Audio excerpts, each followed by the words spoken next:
And welcome to a special edition of Meet the Leaders. Here we are at the opening day of the new session in Albany. Hi, I'm David Smith. Great to have you along with us today.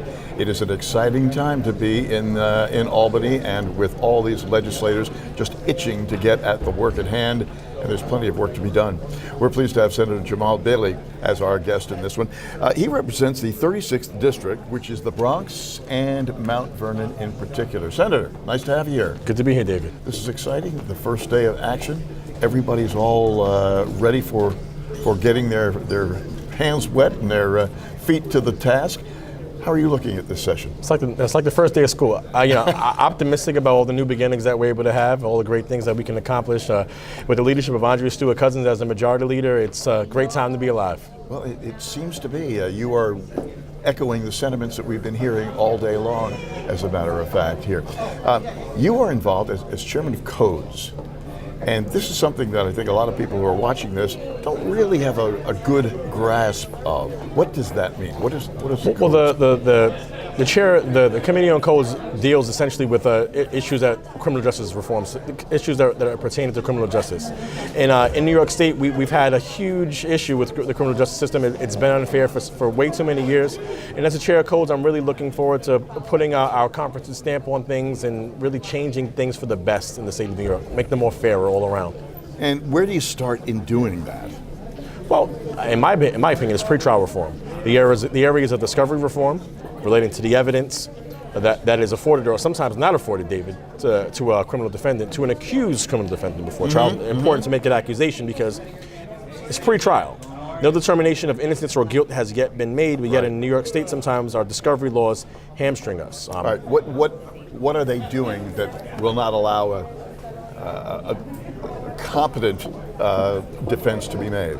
Well, what happens is that unless you have exculpatory evidence, meaning evidence that would reasonably lead to the immediate release, such as eyewitness information saying that person X clearly was not there, or videotape evidence that clearly shows that the individual or the accused was not there, we lag behind that. So that evidence does not have to be given to or furnished to the defendant essentially until the eve of trial. So that stops the defense attorney from competently preparing a defense. It makes people plea. The majority of the cases that go through our criminal justice system are not resolved via trial; they're resolved via plea. They don't want to drag it out; they want to get it finished. Exactly, and people are pleading without knowing what information is against them, and it's abhorrent, and it's about time that we change, David. How are you finding people, your colleagues and so forth, in changing this? Are they interested in doing this, or do they feel that the laws are good enough as they are? Or I believe that Senate Democratic Conference is about fairness, and I believe that my colleagues, those who are my colleagues that are returning, they've showed a strong will to change the face of criminal justice in the state. And my newer colleagues, I've yet to be able to poll all of them, but I have a finger on their pulse, and something tells me that they're going to be pretty receptive as well. And the governor seems to be... The governor had outlined it in his State of the State last year, changes to discovery, bail, and speedy trial, and the governor has indicated that he's supportive of these measures, and I'm hopeful that he will continue to support these measures. It strikes me that this can be a great savings just in human terms, to be sure, but also financially. Absolutely. The human capital outweighs the financial capital, but imagine less trials, shorter trials. We have the ability to finally do what's right for the state of New York, and you can't put a dollar amount on what's fair, David. Well, and hopefully that would be carried over to other places, become a best practices sort of scenario for lots of other states that are also doing the same thing that have been done here in New York. Well, New York, we're one of 4 states with such restrictive discovery laws, David. Only 4? Only 4 others. So 46 states have seen the light, so to speak, in terms of discovery reform. And New York State, we're a progressive state, we're a beacon. With the Empire State, we're leaders, and yet it seems to escape us here. And I hope it doesn't. I'm confident that it won't escape us anymore. All right.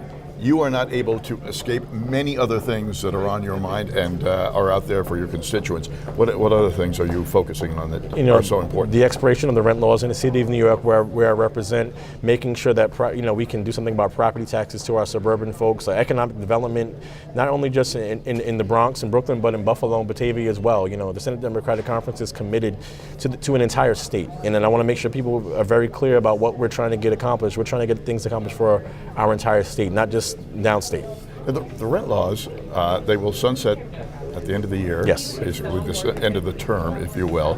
Is there hope of getting anything done before that end, or is it going to drag past the budget? Well, that will be that's a conversation to continue to be had with our conference and our leadership to determine when that will be taking place. But we certainly need to take that up because of the expiration of law. So I don't have a direct timeline or timetable on that just yet. No, of course not. But it's a matter of when you take it up as to when it's going to get done. Absolutely. And things like this that have been around for a while sometimes linger past the budget deadline and so forth. Sometimes, and that is critically important, as you are all too well aware. Housing it's a human right. Well, and it's a desperate situation in New York and so many other states up here in the Northeast. Hey, we're so glad to have you with us. I wish you all the best in your endeavors this go around.